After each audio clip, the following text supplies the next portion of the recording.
You guys agree? Okay. Okay. So we're good to go. And Gene is going to kick it off.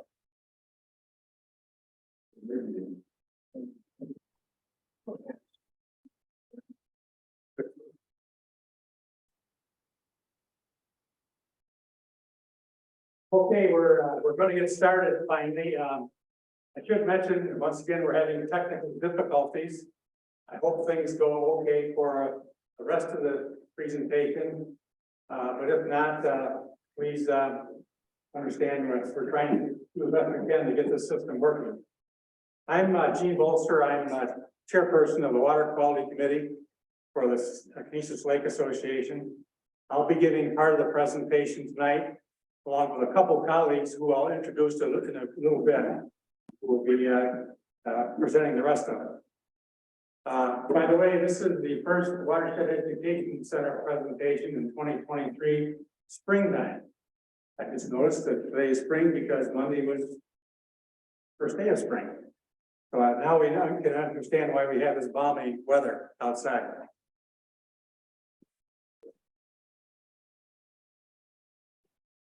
Okay, how do I index this now? Right?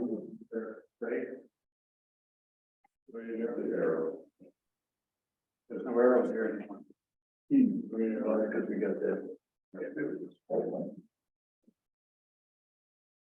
Oh, just click on this. Okay.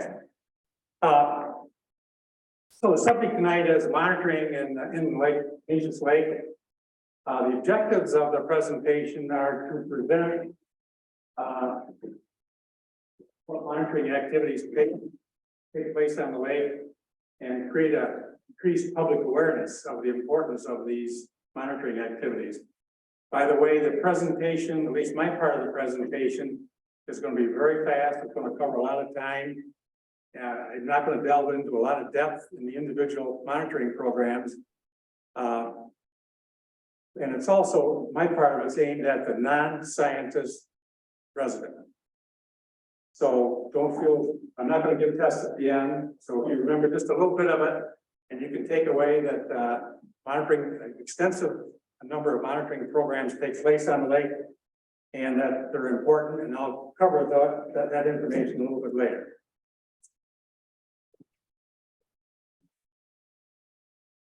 Left click. Left click again. Oh, it takes a while. Okay.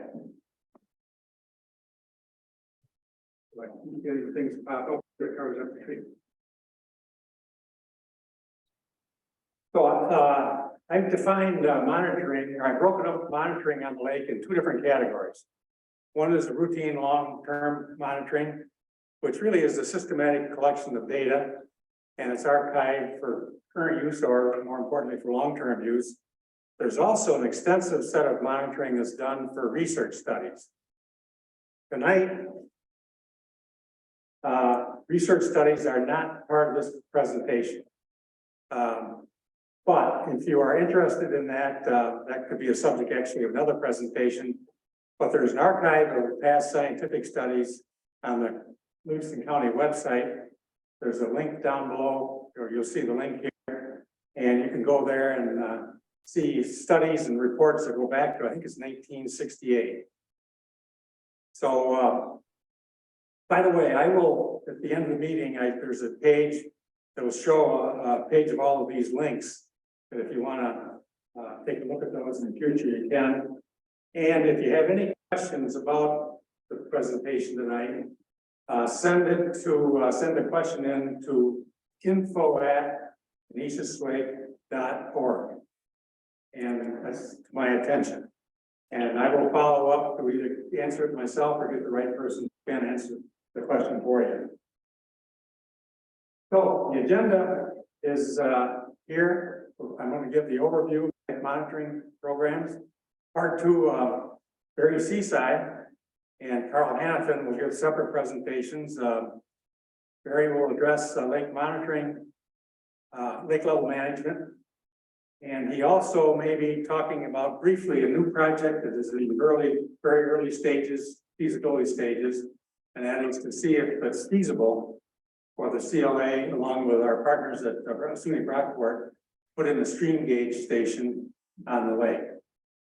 Carl Hannafin is going to be talking about the lake temperature profiler he has developed. And I should mention that the project that Carl's going to be talking about is a personal project that he undertook himself.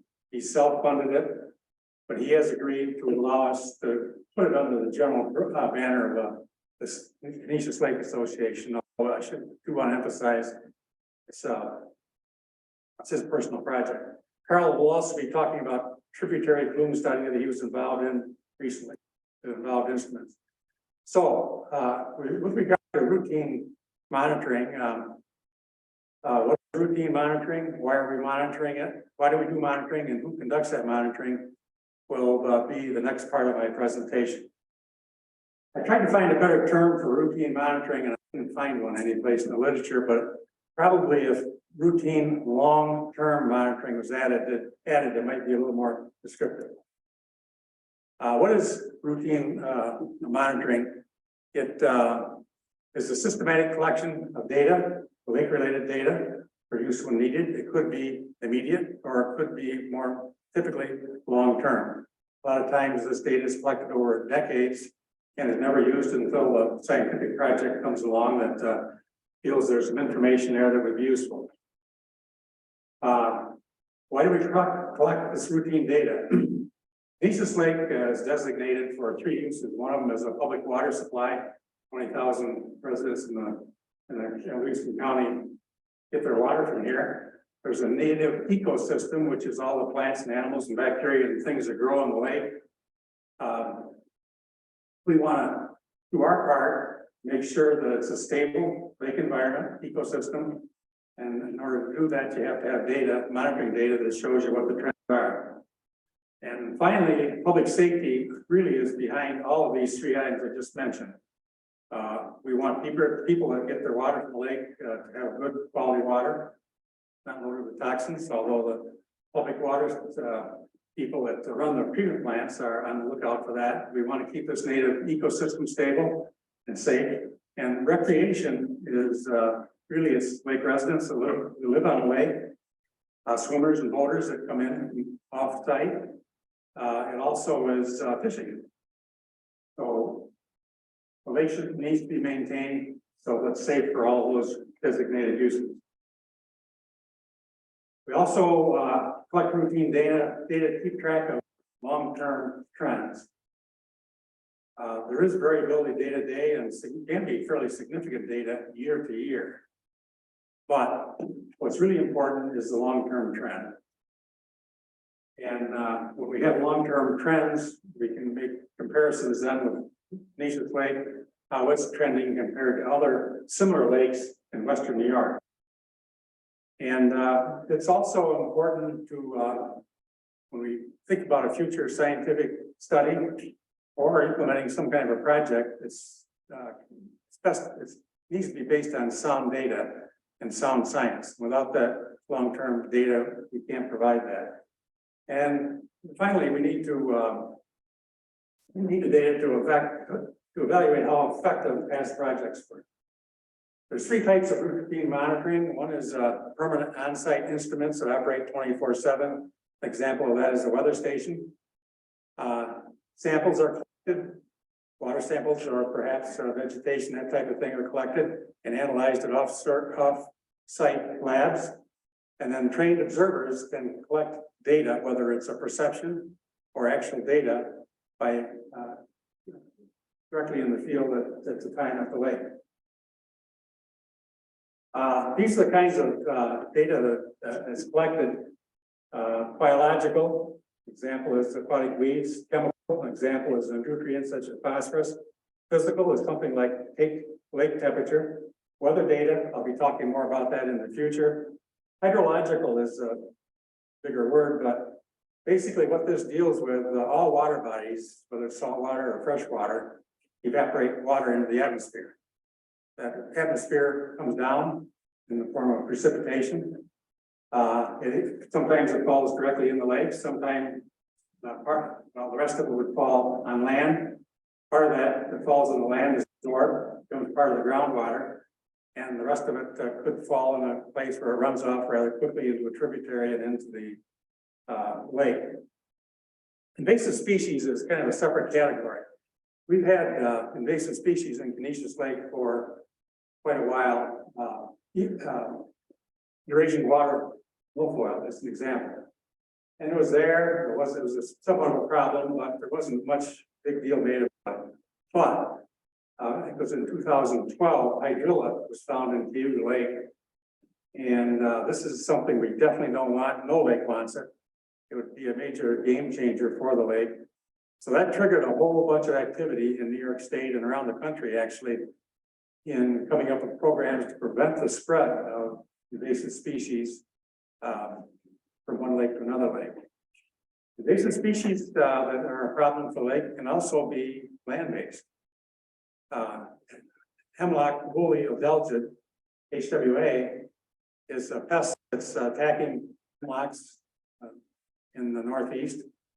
They can quickly kill off the hemlocks.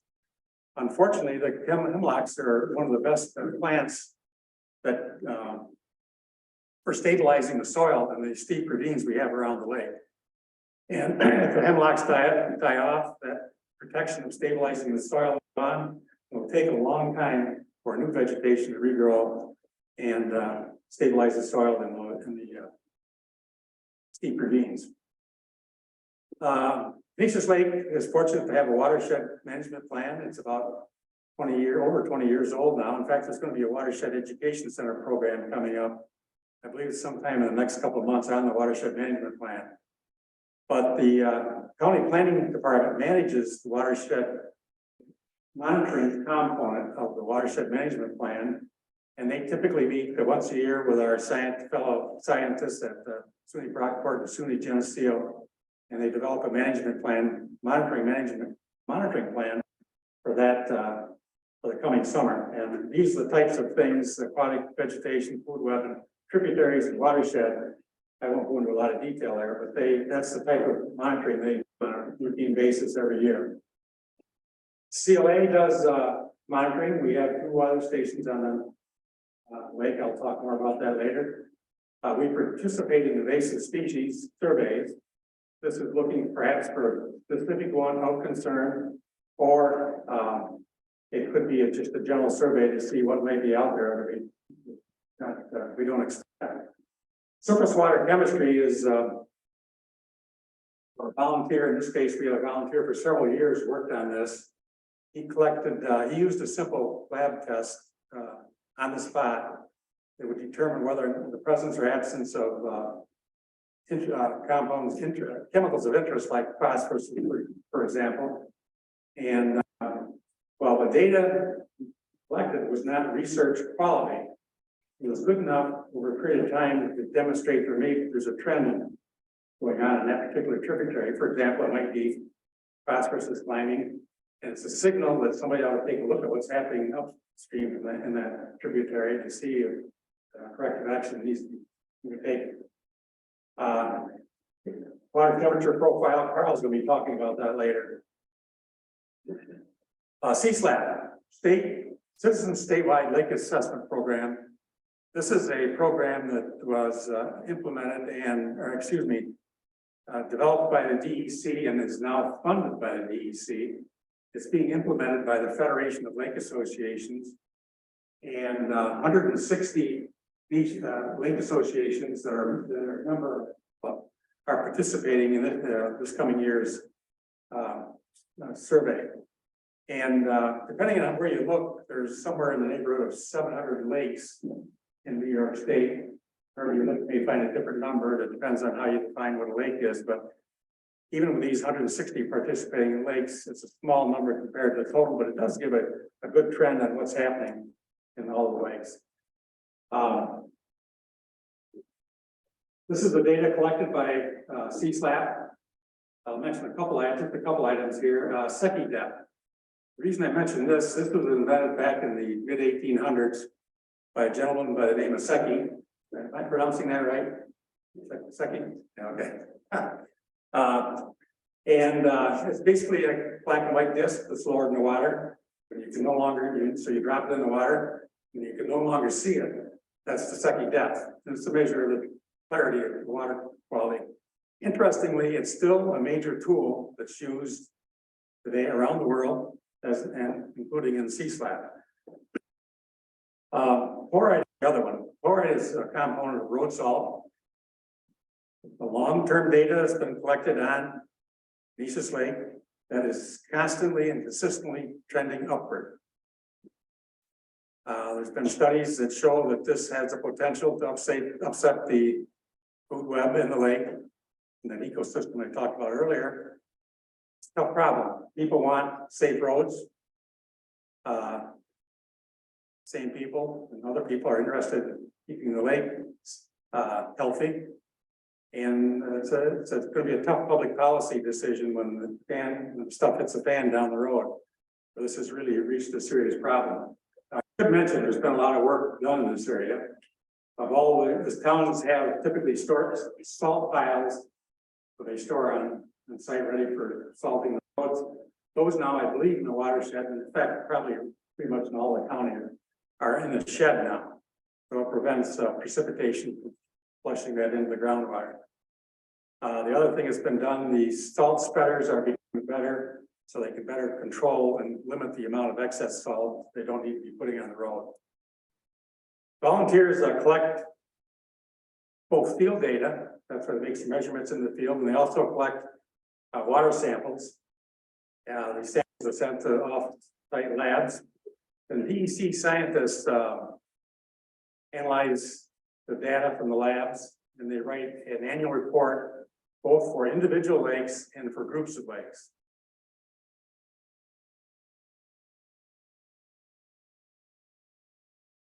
I think they went backwards here, didn't I? Yeah. And the regional and the statewide lake comparisons are important because, as I mentioned earlier, sometimes when you compare one lake to another lake, you can learn some things from it.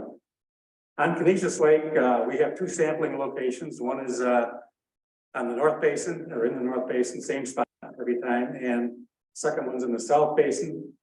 CLA volunteers are trained on the proper protocols for collecting both the on-site samples and the samples that are sent off-site.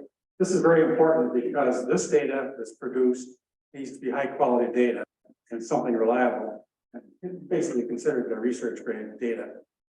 The cost to do this is $470 per year per station. The CLA is funding one, and the planning department is funding the other. When I started to put this together, I thought, boy, it'd be nice to determine how much money is spent on monitoring every year in the lake. And that's a big project by itself, and maybe the subject of a separate presentation. So I mentioned it here just in this one case. The important thing here, the $940 on Neches Lake for two stations this year is a small percentage of the total cost. The FOA organization has people are paid to organize this. They buy the samples, they distribute the collection samples to the lakes. There's shipping involved. The shipping this goes back to the labs where the data is analyzed. The labs get paid for their analysis. The data then goes to the state scientists in Albany who prepare the individual reports for the lake and the group of lakes. So it's several $1,000s per station per year. That's the cost for this. But the important thing here is this is one of the largest data sets of its type, from what I understand, in the United States. So it's a very useful long-term set of data that has been put together. If you want to learn more about CSLAP, there's a link here that will take you to a detailed description of what the CSLAP program is about. The second link will take you specifically to the page where the Neches Lake data exists. The Neches Lake Watershed Inspector works for the county health department. That inspector has an important job as being the person that confirms whether or not a suspicious bloom is a harmful algal bloom, cyanobacteria bloom, or not. He will then, if he determines it's a bloom, a real bloom, he then consults with colleagues in the health department and they determine whether or not they issue a public alert that a bloom was present in the lake. And you may or may not be aware, but the problem with harmful algal blooms, sometimes they produce a toxin, most of the times they don't actually. But the toxins can appear suddenly and they can disappear suddenly. So there's no way to tell the public we had a bloom yesterday with toxins and it's gone today. We can't say that, but it could be gone. When they take a sample, they may not find it. If they waited 1 hour, they could have found it. So that's why all the county health department can do is issue a notice, hey, public, they've been spotted, a suspicious bloom has been confirmed on Canisius Lake. And that's why we see frequently several of these alerts come out.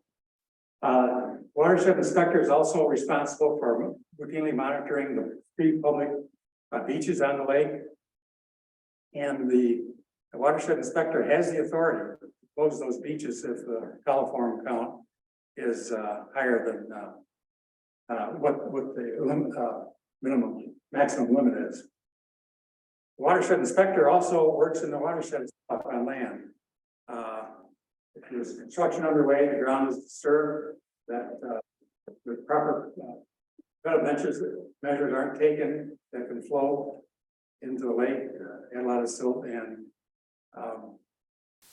nutrients to the lake, and especially is critical in the steep slope areas we have around Canisius Lake.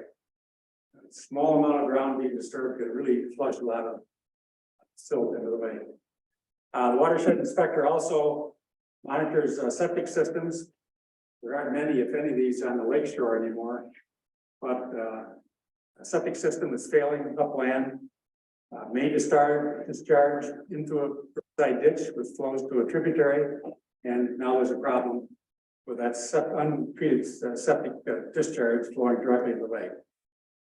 The USGS, United States Geological Survey, has 2 stations on the lake. It monitors lake level and also the flow in Canisius Creek.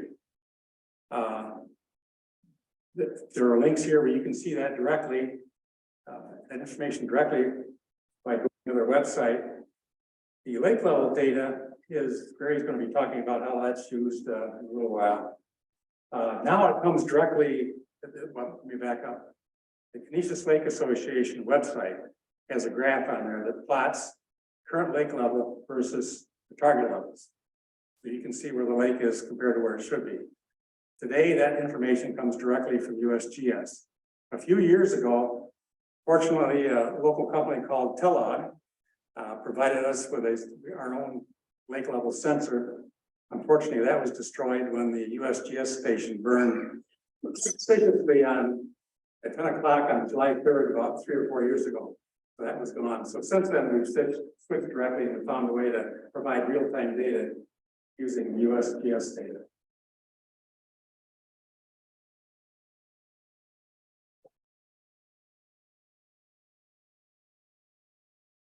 I clicked on the link. Didn't want to do that. Now I gotta get out of this, Ray, without getting off the. You could probably just close it. I'm sure which one here. There we go. National Oceanic and Atmospheric Administration, NOAA, has a long-term data set for precipitation that's recorded at the airport in Dansville. The next closest NOAA station is City of Rochester Airport. But if you look at where the Dansville Airport is, it's only a few miles south of the southern border of the watershed. So it's about the best data we have. However, our weather stations are also collecting rainwater, precipitation data, but they've only been installed for 2 or 3 years, so they don't really provide any long-term data set like that. There's a link on where you can see that at NOAA.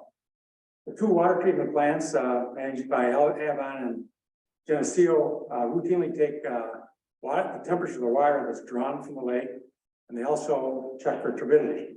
Now this data they use only for their purposes to manage the plant. But in the last 3 years, there were some volunteers that worked on this and took the manual logs and they created a spreadsheet from it. So it's kind of sketchy, but at least it gives us some long-term data on what the water temperature and the turbidity is at those two different water intakes. The Finger Lakes Water Hub, a scientist there recently started sampling water under the ice during the winter.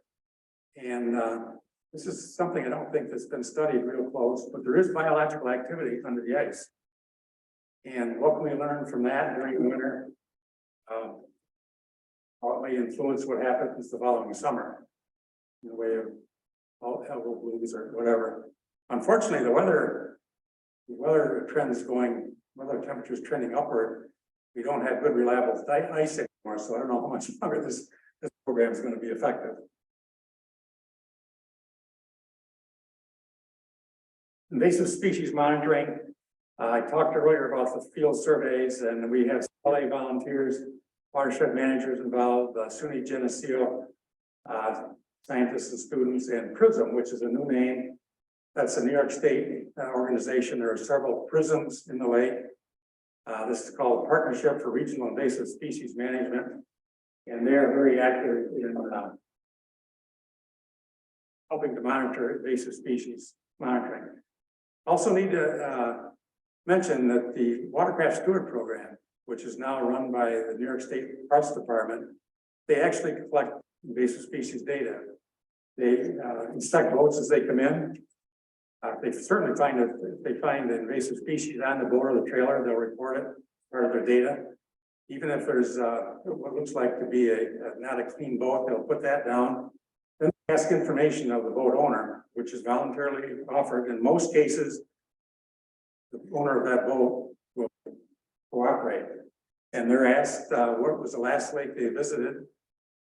And last thing we want is a boat that was in Beaver Lake yesterday, and now today is in Canisius Lake. And so we need to understand how frequently that's happening. And then when's the last time the owner decontaminated the boat? Weather stations, there are two of them in Nycalk Park, north and south end. And the real-time data can be seen at the canisiuslake.org website. You can click on the north station and the south station, although the south station has been under repair now for a couple months. But it'll give you the current data, past 24-hour data, the past week's data, and the past month's data. So if you last watered your flower garden a week ago and it's been dry, if you spend the time and money watering it with your hose, you can look there and see how much water, how much precipitation there was. But the danger is, we've seen it many times, the two stations are 8 miles apart. You have a big deluge on the north end, nothing on the south end. That's Canisius Lake Weather Station here, that's here at Vitale Park. These are the weather parameters that it collects. The last item I have here is integrated pest management program. This is an important one. Scientists have studied the pests that impact agriculture, and they have found that certain weather patterns will determine when is the prime time or the best optimum time to apply your pesticide or herbicide. And by doing this correctly, it limits the amount of chemicals that have to be applied. It's a winner for the farmer because they save money. It's a winner for the lake because there's less chemicals that are spread on the land that have the opportunity to enter the lake. This IPM is managed by Cornell University. And the main point I want to mention here is that NUA is using Canisius Lake weather data.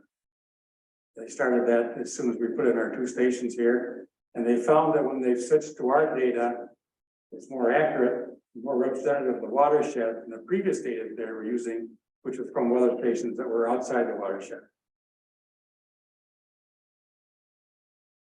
So I'm going to wrap up here. This is a list of the organizations that are involved in routine long-term monitoring. There's probably more. If you've heard of more, let me know. I'd be glad to add them to the list.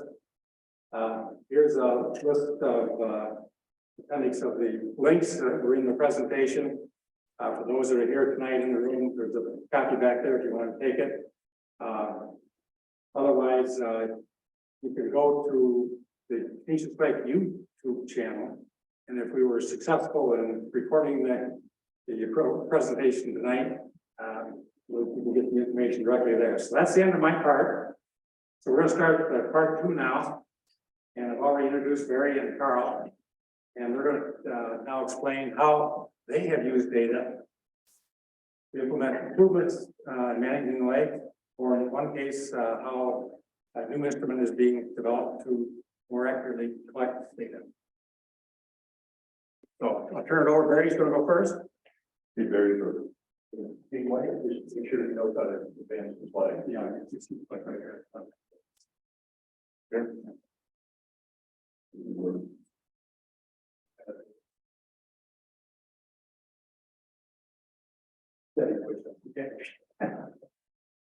Okay, good evening, everyone. I'm trying to focus my talk mostly on the influences that affect lake level, as well as discuss some of the new initiatives that we have for monitoring and management of the lake. 15 minutes.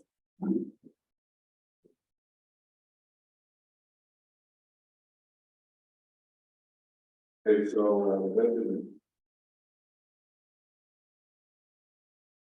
most of them seem to be doing what we think it should be doing there.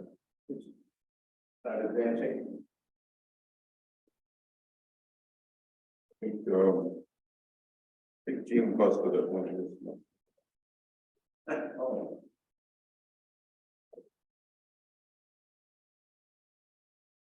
That's on here. I don't know. There's Charlie.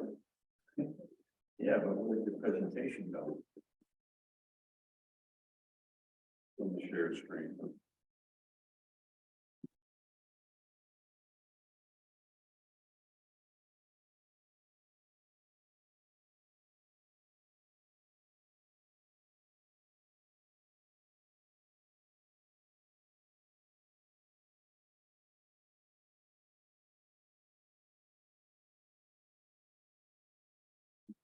Down right there. Let's go to the next one. So there's the one. Page down.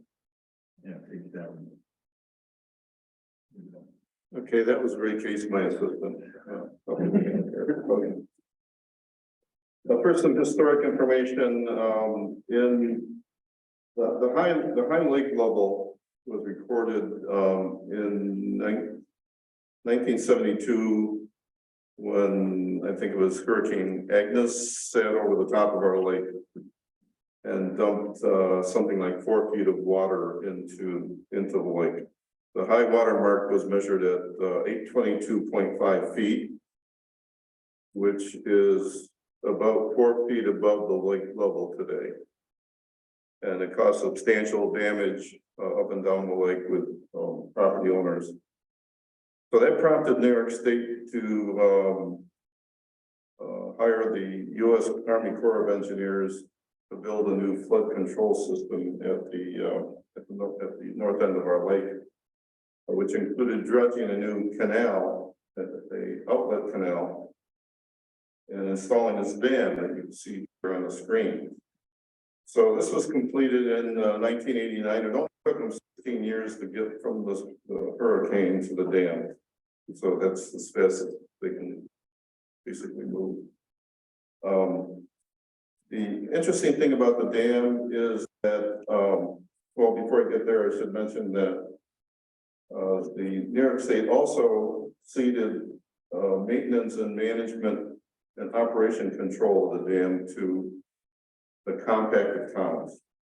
Compacted towns of 4 towns that are located on the lake, and they have taxing authority, so they can collect money for managing and maintaining the dam. The compacted towns then hired the Livingston County Water and Sewer Authority to actually manage or operate the dam. And that's the way it's been for the last 32 years, and it seems to be working reasonably well. The dam itself is comprised of 11 gates. Gates are 6 feet wide, 5 feet tall. And if you open one of the gates when the lake level is at the top of the dam, you can flow something like 130 cubic feet per second to the dam.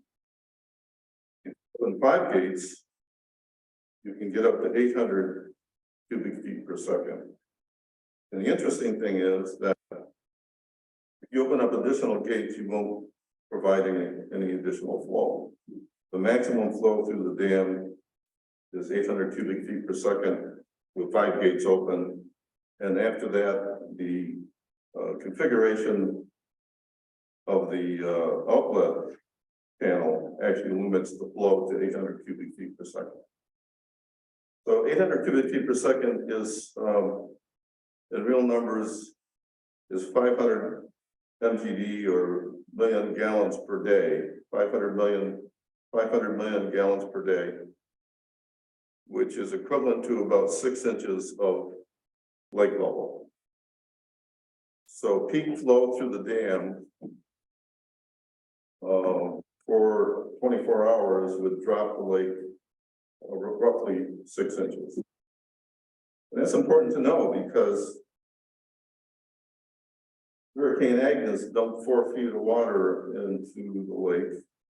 And if we had another hurricane like Hurricane Agnes, and they dumped 4 feet of water into the lake over the period of a week, our dam would have a hard time keeping up with the flow.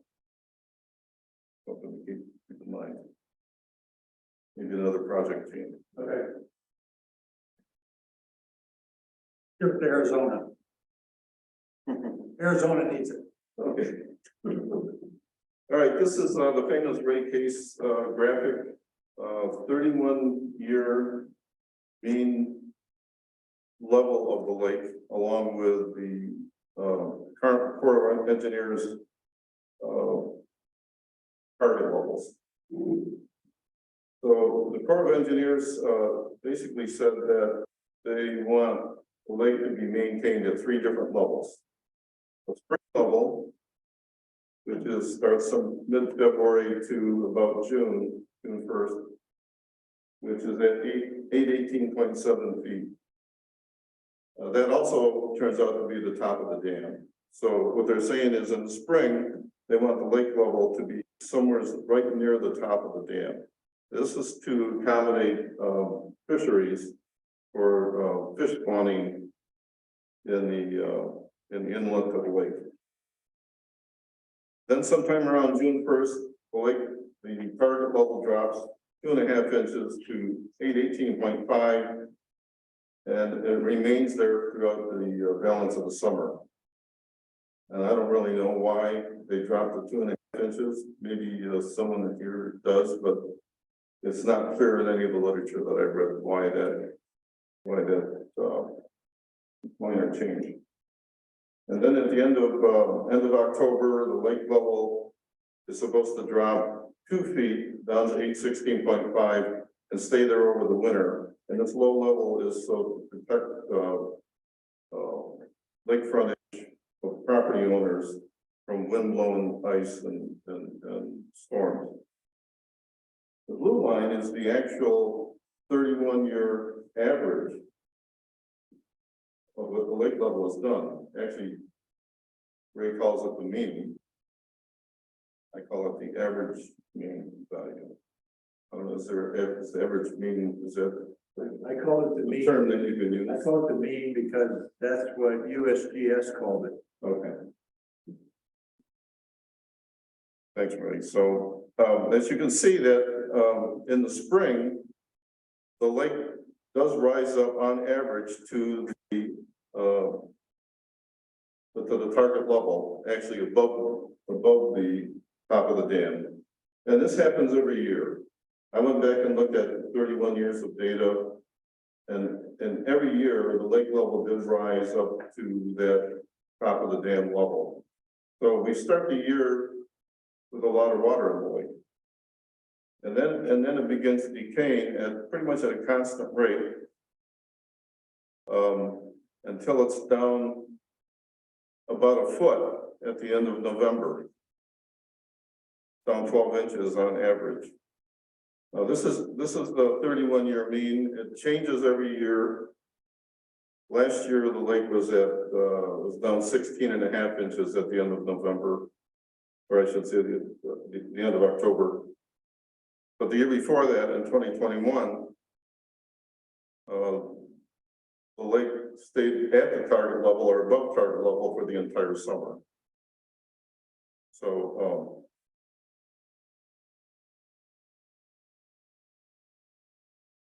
that's all I want to say about that.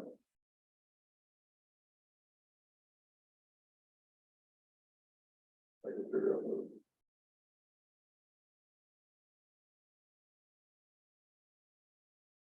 Oh, here we go. Okay, so here's here's a graphic of the 4 outflows from the lake for the period July through October, when the lake is typically below the target level. When the lake is below target, we'd like to retain as much water as we can in the lake. So, so we'd like the dam to be operated for the absolute minimum flow. As you can see from this graphic, the largest outflow is from evaporation. And that's the y-axis here is calibrated in inches of lake flow. So over that 4-month period, evaporation accounts for about 16 inches of lake decay. Creek flow is second greatest with about 13 inches of consumption or outflow. And then the 2 water plants, Geneseo and Avon, they consumed about 1 inch each.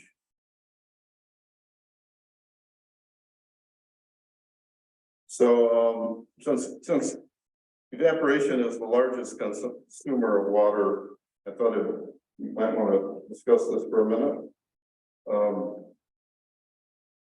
Evaporation occurs when cool, dry air blows across the warm lake.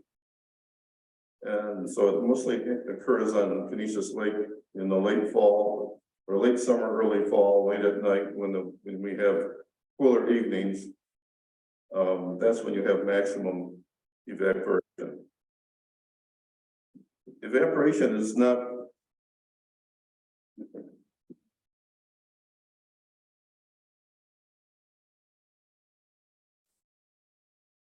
Evaporation is not something that can be easily measured. It can only be estimated for a lake.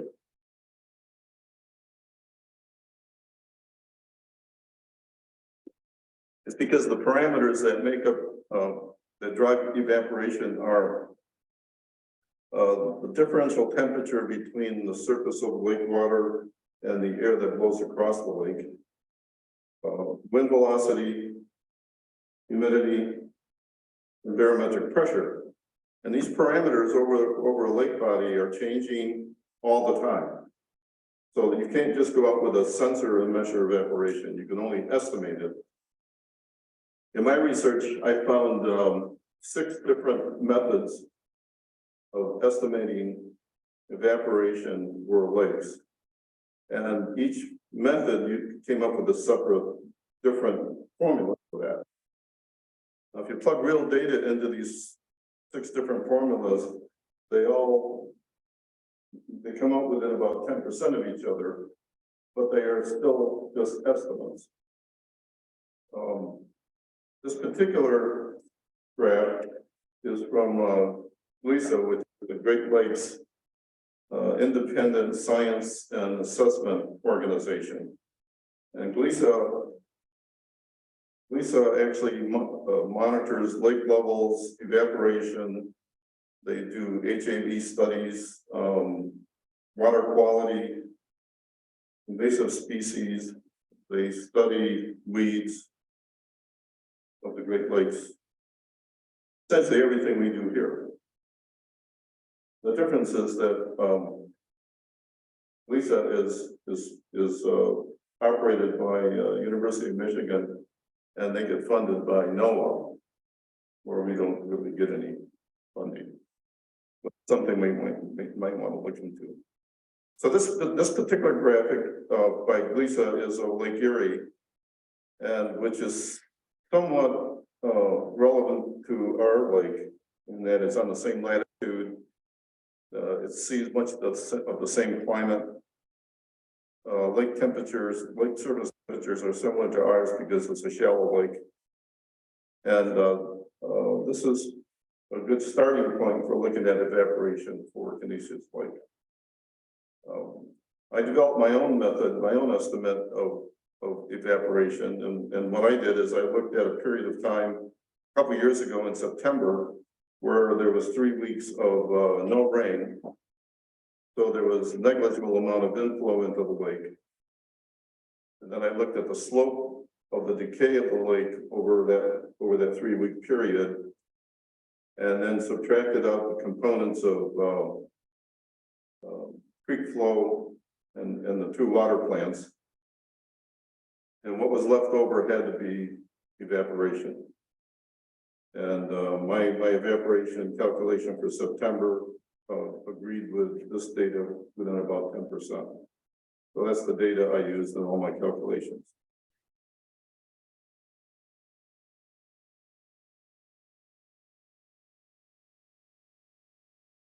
Okay, so the DEC operating permit for the wastewater plant, which is just north of, just downstream from the dam, requires that the dam always provide a flow of 10 cubic feet per second, 10 CFS. And that's the minimum flow. And we've talked to the DEC, and our work groups talked to the DEC about this and asked the question, well, why can't it be 9 cubic feet per second, or can that be an average value? Can 10 be an average value? And the DEC says, no, it's got to be 10 cubic feet per second all the time. And if it's not, if it falls below 10, then the wastewater plant can get fined up to $10,000 a day. We don't believe that they ever have done, but it's something that is out there as a threat. So to encourage them to stay at 10 or above 10 cubic feet per second for dilution of the effluent from the plant. So this shows the average flow rate down the creek 4 months from July through October, when the lake was below its target value. There's no data for 2021 because the lake was always at the target or above target for that summer. And to put this into some perspective, the excess flow that is exceeding 10 cubic feet per second in 2022 is 45% above the minimum 10. And that equates to about 5 inches of lake level at the end of that 4 months. So this excess flow down the creek accounts for about half of the 12 inches of decay of our lake at the end of the summer. So to resolve this or fix this problem, our working group has come up with a solution that uses an actuator on one of the gates, so we can control the flow precisely by feeding back flow through the dam and setting that flow rate exactly at 10. The reason that the sewer authority runs an excess amount of flow through the dam is that they need that safety factor, because from time to time, if debris comes down the creek and partially blocks the gate and flow drops below a setting of 10, they can be fined. So they always run flow much higher than the minimum 10 cubic feet per second.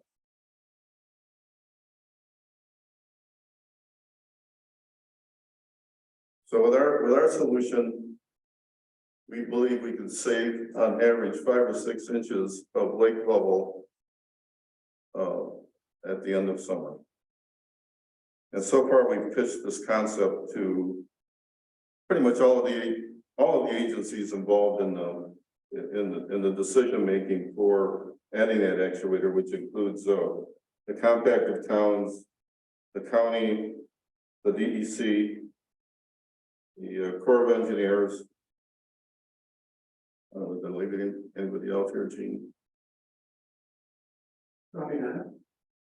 The sewer authority, everybody that's reviewed this approach has given us a thumbs up, so we're in the process now of getting a quote from an engineering firm to design and actually implement this fix. And hopefully we'll get this implemented maybe this year, but probably not.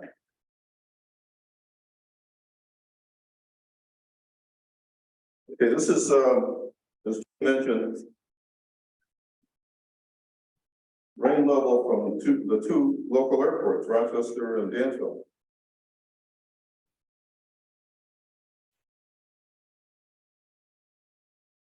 I use these two airports because they have 20 years of continuous data. And this is average monthly rainfall for 20 years. They also use heated rain gauges, so they collect snow precipitation, and these rain gauges are well maintained. The interesting thing about the rainfall is that most people would think that we get more rain in the spring because the lake level's at peak and the gates are open. We're trying to move as much water as we can through the dam to keep the lake level at the target level. But if you look at this data, we actually get as much rain in September and October as we do in the spring. And the reason for that is the reason that the lake level is almost in flood conditions in the spring and drought conditions in late fall is in the spring we have snowpack that melts off. The ground is frozen and starts giving up some of its moisture when it gets warm. The creeks are swollen and that brings a lot of inflow into the lake, whereas none of that happens in the late fall. Plus evaporation is very active later in the year, but not in the spring.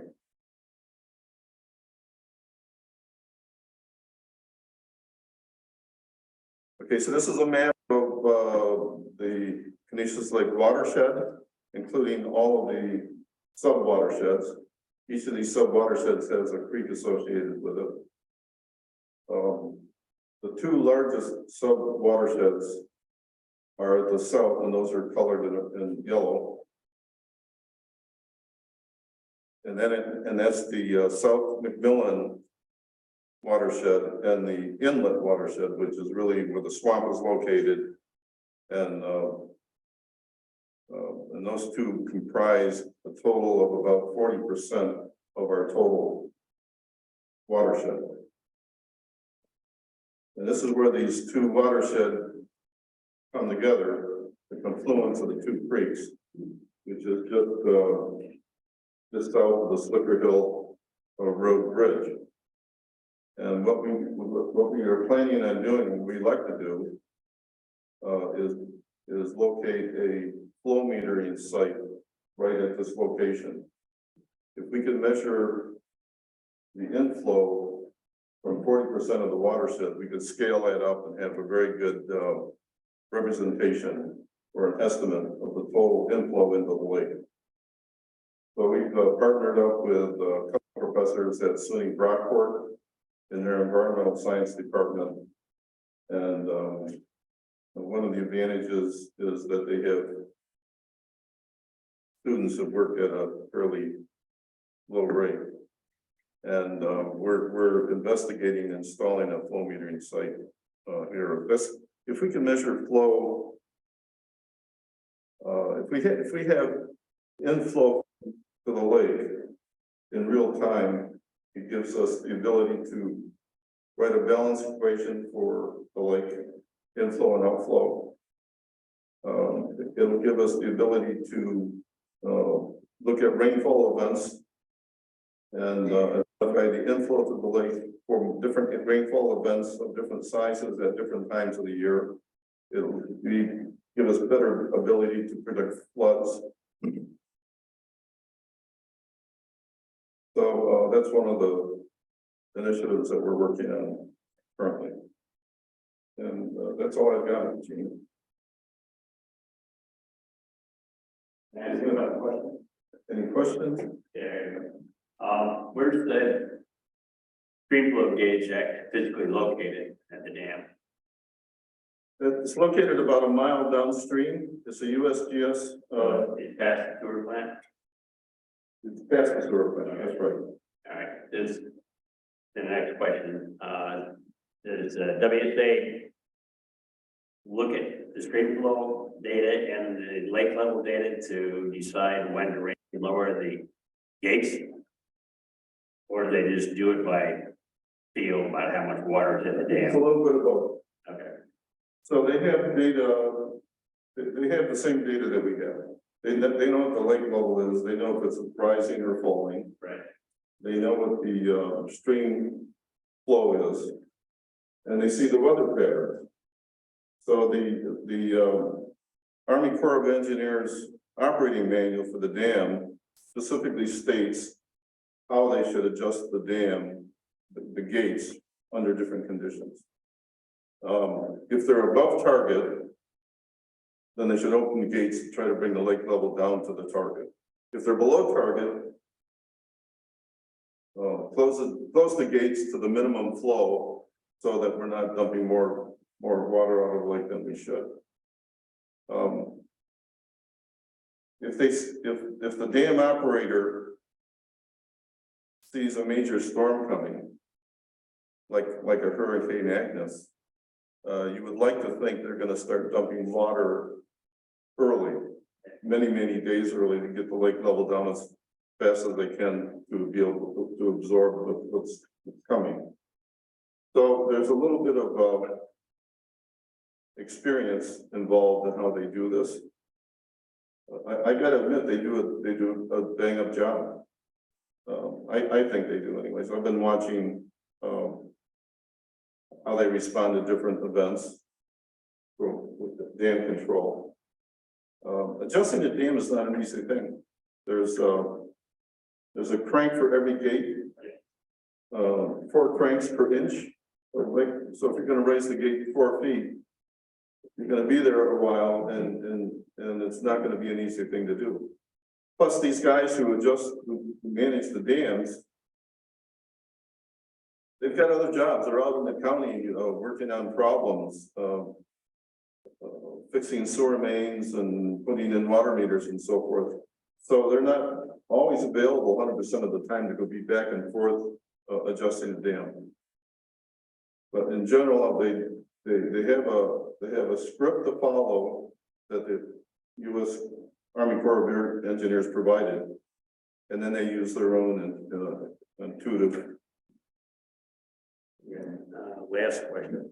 Town has plans to change one of the gates so that it drops down instead of raise up. Any idea how that may affect the flow out there? Yeah, so the 11 gates right now are sluice gates. They come up from the bottom and flow goes underneath the gate. By the way, when we try to obtain 10 cubic feet per second, that's 2 1/4 inches of opening. So you get the 6 foot wide gate that's open 2 1/4 inches to get 10 cubic feet per second. The top down gate is going to provide the ability to get the scum off the surface of the water behind the dam. Yeah, that's what we're hoping. Because right now, when you open a gate up from the bottom and you got all this surface scum, how much flow do you have to have through the gate to be able to get that scum down through the opening?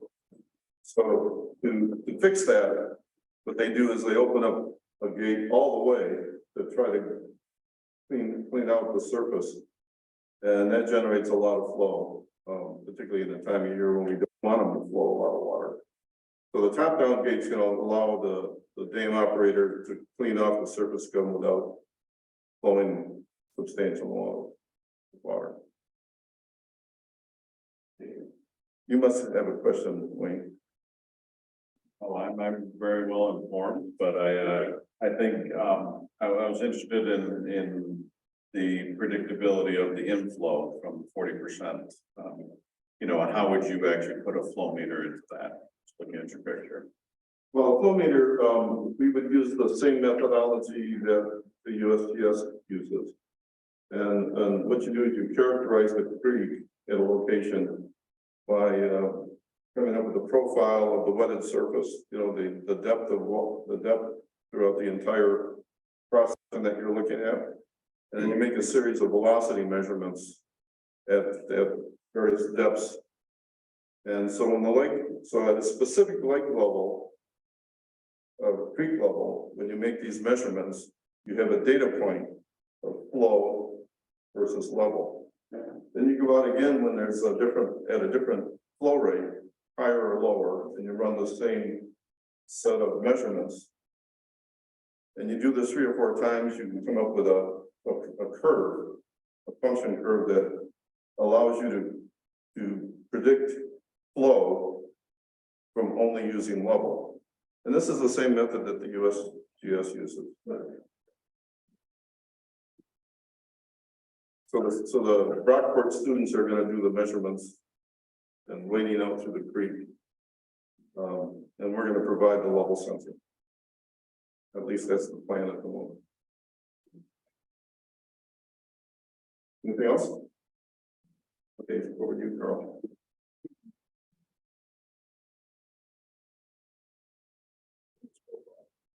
Yes, I know, but I think it's neat.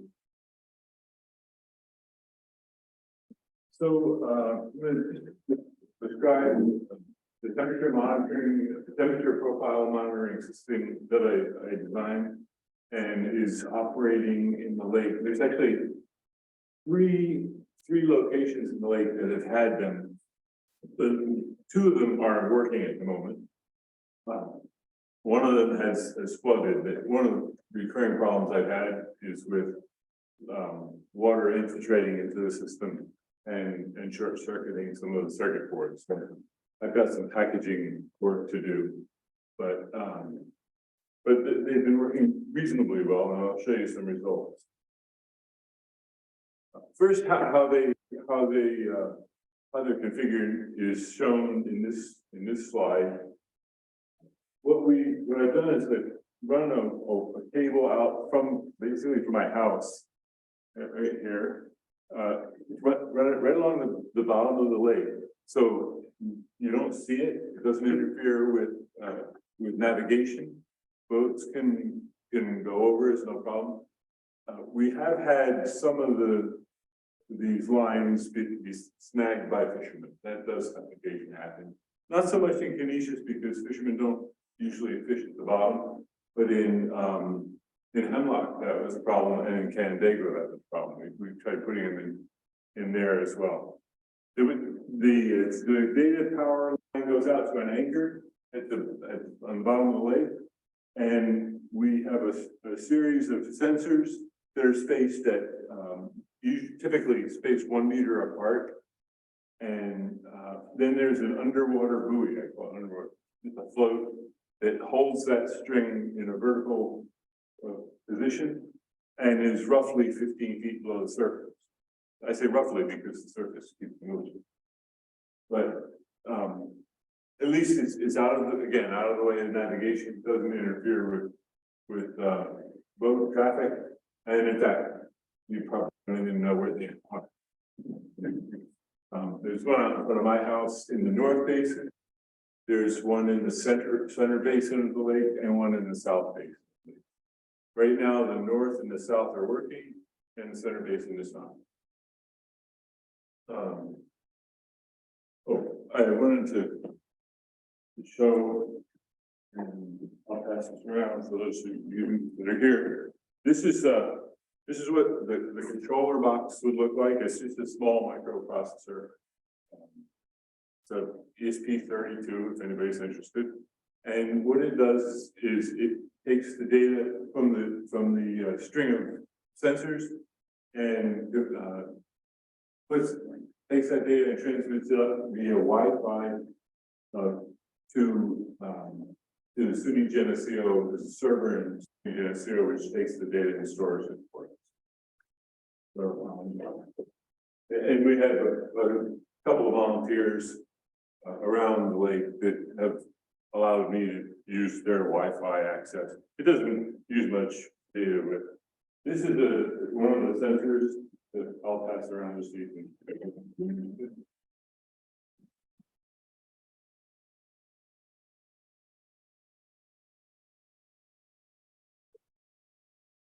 So this is the way the system looks like before I deploy it. We have a order here. We have the processor, which is going around to show you in the little box. This is the big long cable that takes it out to wherever you want it in the middle of the lake. We like to get it out to the deepest part of the basin that we're in.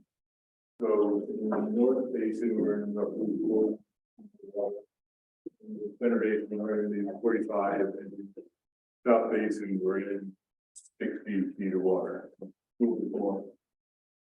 Here's an anchor, various kinds of anchors I've used to put in a bunch of re-rod and PVC pipe and cap on it, just to hold that system down. I've used a couple different floating systems. If you spread the floats out, you reduce tension on the line, which seemed like a good idea. I'm not sure it really makes that much difference, but and here's all the individual sensors. You can see them. It used a different shrink tubing on that particular array. I do have I mentioned that the snagging was a problem, so I made one for a hemlock that's been out for a couple of years in the summertime only, because this one requires a buoy. So we have a buoy with a solar panel on it, and we use cellular communication. So it's a different processor, a slightly different program. And actually, I think I've changed this. Here I've changed this. We initially planned on using the same technique as we did on Canisius, coming up from the bottom. And we wanted to do that because we thought it would be more stable, because the wind wouldn't push the array around. That turns out to be really difficult to do. So we ended up just dropping it right from the buoy straight down. And it probably does move around a little bit more, but it's not a real big deal. So that's the physical design of the system.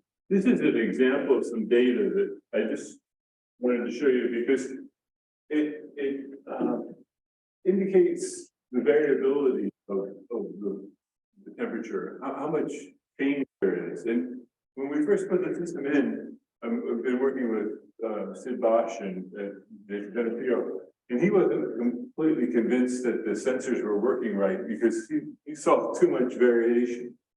And so we verified them, and they're working right. There really is that much variation. And what the variation means, what the changes in temperature mean, is motion. It's kind of a measure of motion, or indication of motion water. So if you look, let's see, here's an area where you see a big temperature change. The temperature didn't just magically change. What happened is some colder water moved into that area. So there's this water moving back and forth in the lake, both at the thermocline and at the surface. There are waves that are associated with the length of the lake and so forth. And those waves cause water to move. So we see this kind of variability. One of the things that they've been using this data for, I know Sid's been using this data, when he sees big changes like this, especially in the South Basin, he knows that there's motion or there's some mixing of water. That's when he knows to go out and do some testing for nutrients, because what happens is internal loading of phosphorus, for instance, takes place at the bottom of the lake, near the lake bottom. And if you get mixing, that phosphorus can now break through the thermocline, get up into the top of the lake, and be available to participate in photosynthesis. So you get conditions for a potential bloom of harmful algae. So he'll look at this data and see the motion of the water and know that it might be a good time to do some testing. For instance, this is an interesting graph. I like this one just because it shows that pretty much an annual cycle. You see, during the summertime and into the fall, you see a lot of the same kind of graph we saw just a minute ago, just compressed. After the end of summer, the temperatures all come together, which of course means that the lake is mixed. People say the lake turns over, doesn't really turn over, it just all mixes up. It all becomes the same temperature. There's no thermocline separating the upper layer from the bottom layer. And it stays mixed until you get ice coverage. When you get ice coverage, you get a really interesting phenomenon, because what happens is that the bottom of the lake is the warmest part now, as opposed to the coldest part. It's at 4 degrees Celsius, which is the densest temperature, the temperature at which the water is the densest. And the top of the lake is at 0 degrees Celsius, where the water ice interface, which is sort of upside down. But it's a very weak density gradient. So as soon as the ice breaks apart, wind, just gentle breezes, will completely mix it again. So this forms almost to the day with the ice covers the lake, and it disappears almost to the day when the ice breaks up. It's a really good measure of ice coverage. You want to keep track of that. Again, in the spring, we get total mixing again after that ice is gone, and then as we start to get the thermocline, the spread of the temperature in a thermocline develops in spring. So that's it really for my temperature sensor.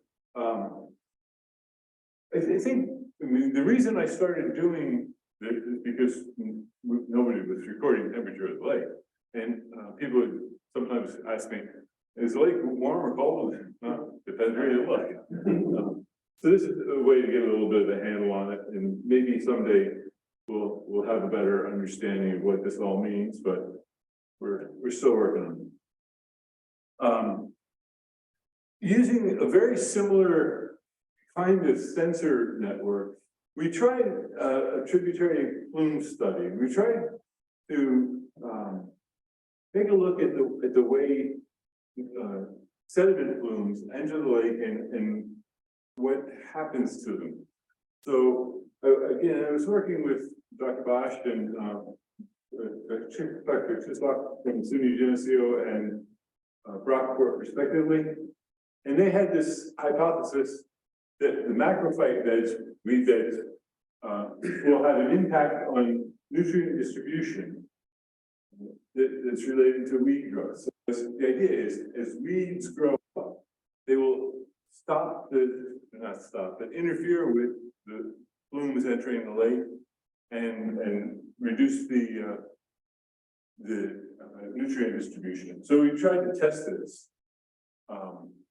We put connectivity sensors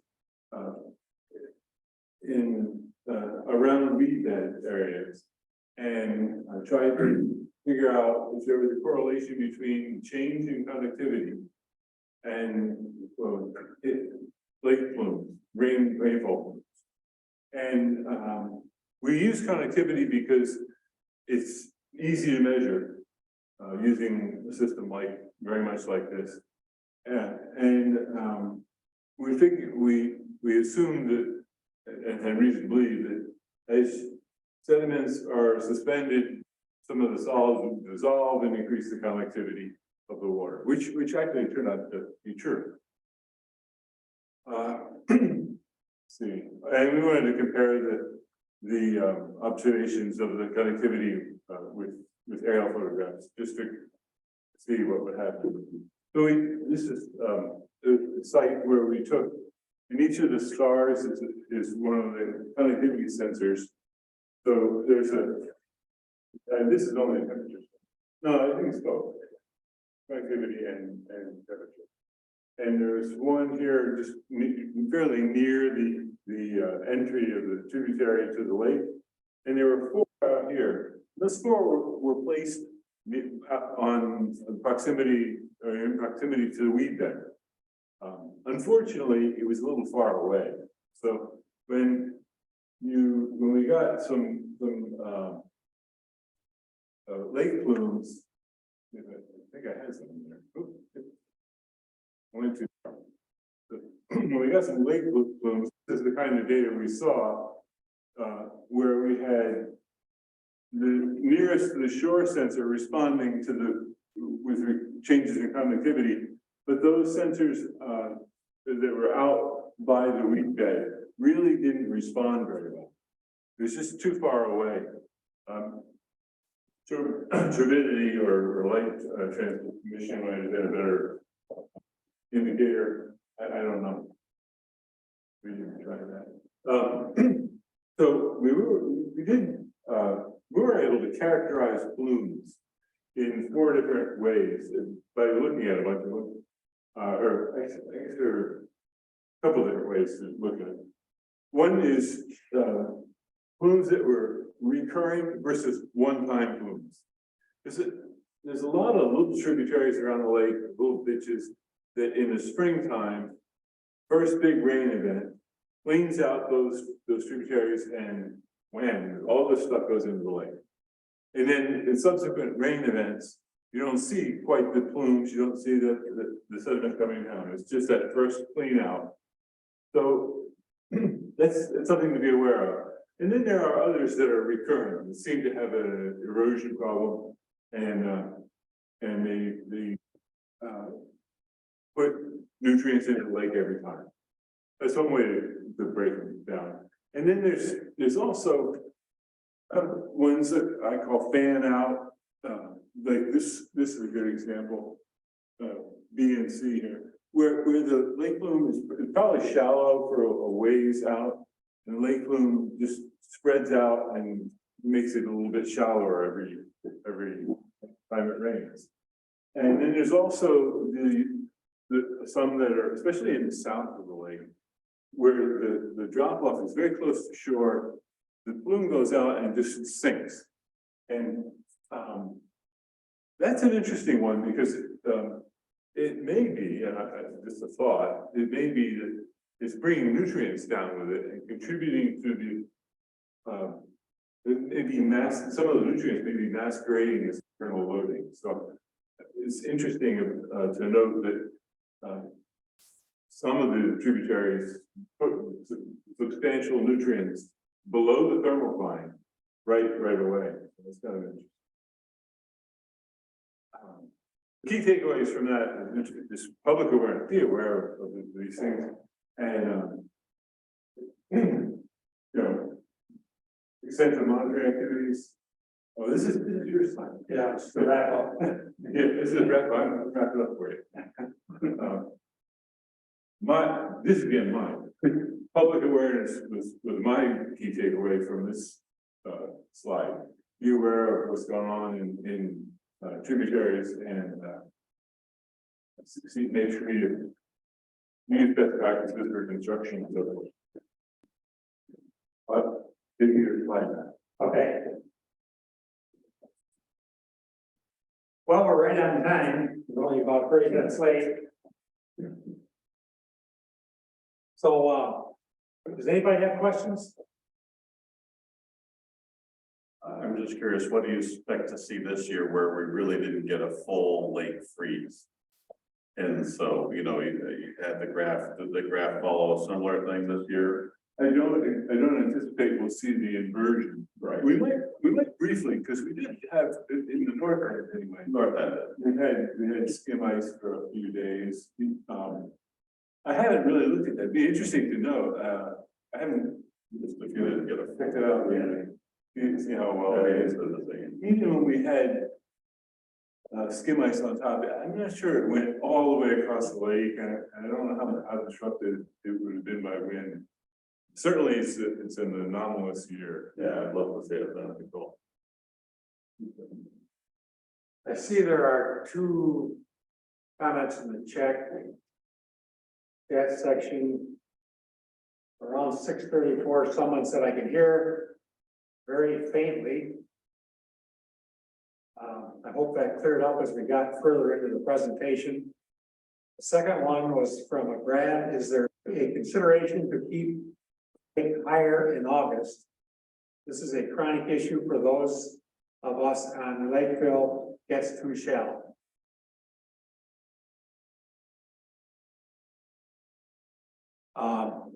Barry, do you want to address that? Well, there's no rain, I mean, without additional rainfall, there's no way to keep the lake level up in late August. We can reduce some of the excess flow down the creek, and that's the project we have going on right now. And that will have some effect on retaining lake level towards late August. Any other questions? I failed to mention early on that the next Watershed Education Center presentation is April 12th. The title is Ready for a Fresh Look at Your Favorite State Park. I'm sure everybody knows that's Letzworth. And it's going to be a very interesting topic, actually. A professor from SUNY Geneseo is going to do a deep dive into the park's geology, ecology, climate, Native American, and 19th century settlements, and more.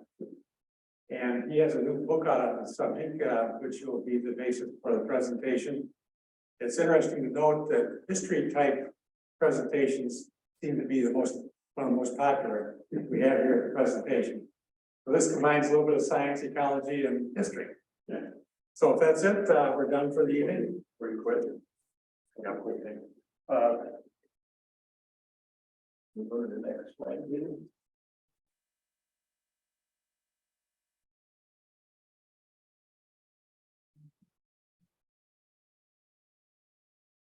Oh, I broke it.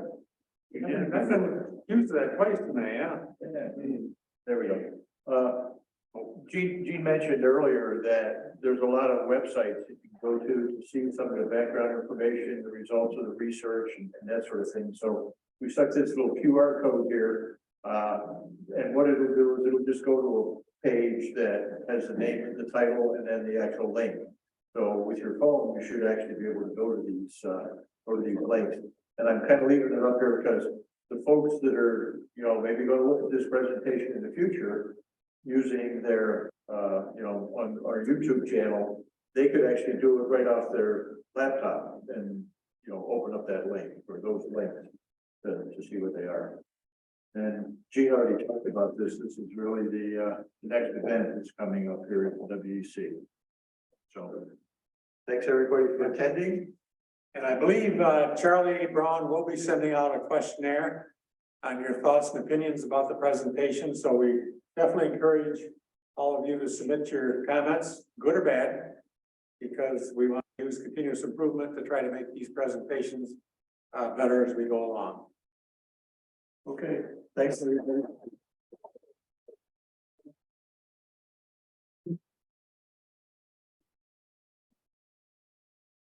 Carol. Yeah.